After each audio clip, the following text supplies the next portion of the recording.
Okay, testing 1 2 1 2. Good morning, all of my homeschool mommies and daddies. This is just a quick little tutorial video I'm trying to put together to show you guys how you can make Jeopardy games with this site called JeopardyLabs.com. It's like an online template program website where you can actually create different Jeopardy games. So what I'm gonna do is I'm gonna make a little fake one real quick just to show you how to do it. Once you get to the site, you want to go to the Start Building link. Either one of those is fine. And when you get there, of course my computer is a little bit slow right now. Once you get there, you're gonna set a password up. So I'm gonna just set a password 123. So you use this password whenever you are trying to edit your template. Meaning if you don't finish the whole thing at this moment, you use this password and you can log back in at any time. So I'm gonna start building after I put my 123 password. Now, you enter your title here at the top, whatever you want to call it.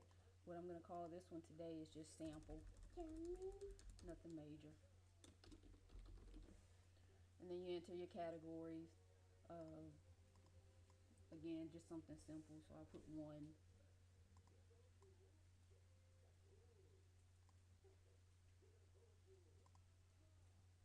2. Oops. Okay. Now, for the most part, once you get that ready, it's usually better if you have your questions or your pictures and everything ready beforehand. So all you have to do is just kind of input them. But I tend to do them on the fly. So I'm always working on the lab and looking up my questions at the same time. So I wouldn't advise that, but it can be done. Okay, so what you want to do is you want to start out wherever you're going to go with your questions. Like for here, I'm going to go to just this number 1. And you're going to put in the top box, the one that's lit up here, you're going to put your question. But remember, you put it in the form of an answer. So you can either put your question or your answer. For example, I put apple. Now, I'm going to go here and I'm going to look up an apple clip art. Right? Particularly, I would like a free one, but if you have a free picture, it's a good idea if you're going to use a picture that's not free or that's copyrighted, that you kind of put in the picture whenever you make it on paint, put the link or wherever you got it from, so that you don't end up with any kind of problems later down the road. The easiest way to do a link, if you're going to link it, this is called culinaryschools.org. So what I would do at the bottom is just type in the name of the site real small, so at least I'm giving credit to where I got the link from. So culinaryschools.org. That way, if anything comes back, they're like, no, you stole my picture. No, I didn't. So there you go. So you want to size it up however you want to do it. I try to make it as small as possible.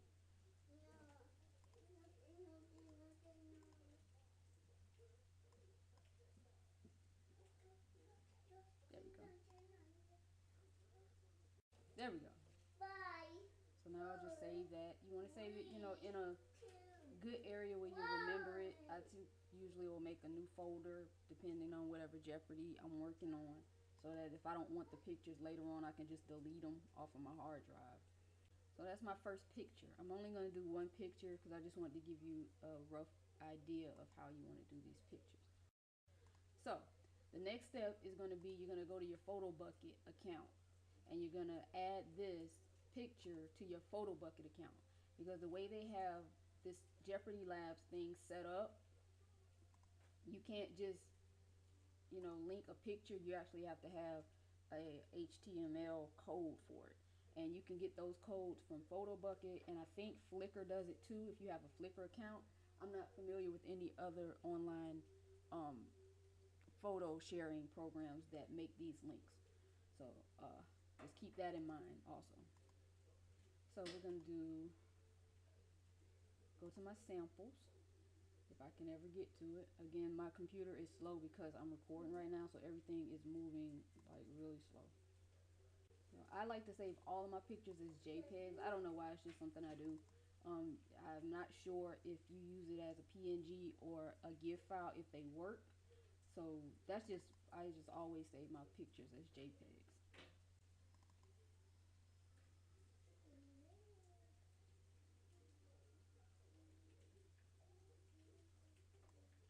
This is ridiculous. Anyway, we're just gonna skip this whole little section right here, but just find a good place to save all your pictures. That's the main idea that I want to get across. I'm just gonna go here because we know where the picture is, and I'm gonna take this apple, open it up, and upload it to Photo Bucket. So that once I upload it,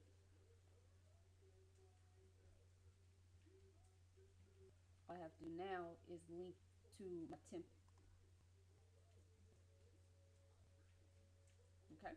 So the code, the link that you want to use is the third one down, the one that says HTML code. That's the one you want to copy and paste into your template to show your picture. If you copy any of the other ones, I'm not sure if they'll work or not. I remember I had a problem, but I can't remember which one it was. So I know for a fact if you use this HTML code one, which is the third one down, copy and paste that into your template and it works fine.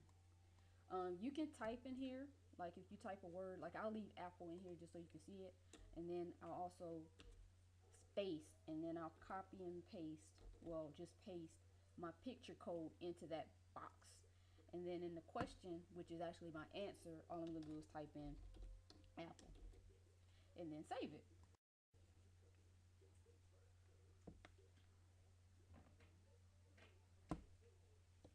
Now, once this saved, and once you get all your pictures and all of your questions listed, like here, I'll just put, just a random question. I'm trying not to do too much because this thing is taking forever. I'll just put a question like, it's yellow and sour. And then my answer would be lemon. And what'll happen is whenever your game comes up, it'll just post that. There will be no picture or anything. So I just wanted to do a different one to show you that. Okay, once you're done there, you're gonna save it.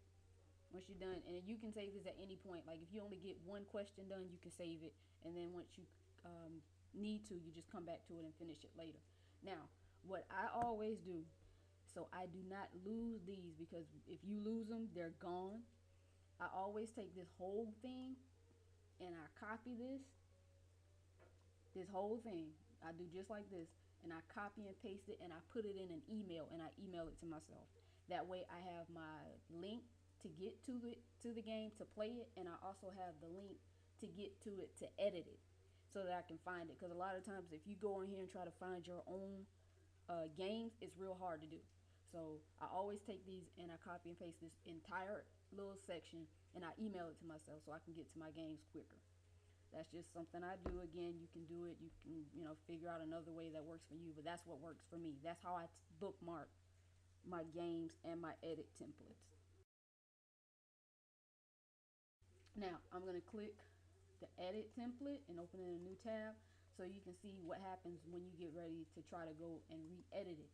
This is what will come up. It'll ask you, is this your template? You say yes, and then you're going to type your password in. Ours was 123. So I hit 123 go. Now I'll go right back to my game and I can edit it again. Okay. Now, if I want to share my game for others to play, all I do is I copy this link here, and I'm gonna copy and paste that into Facebook, Twitter, Google Plus, emails, whatever, and that'll be the link that actually gets to your game for others to play. So we're gonna go here. You know what? We're just gonna do that, and it's gonna go to the playing game. And once you get here, people can figure out what they want to do as far as how many teams, blah, blah, blah. You don't have to do anything else. Once you put in your questions, your answers, your pictures, you're done. You don't have to do all that extra stuff as far as the points. It's automatically done. That's what the template is for. So we go here, and as you can see, we only have 2 questions. So it made sure that we have 2 questions. So, and this is what happens.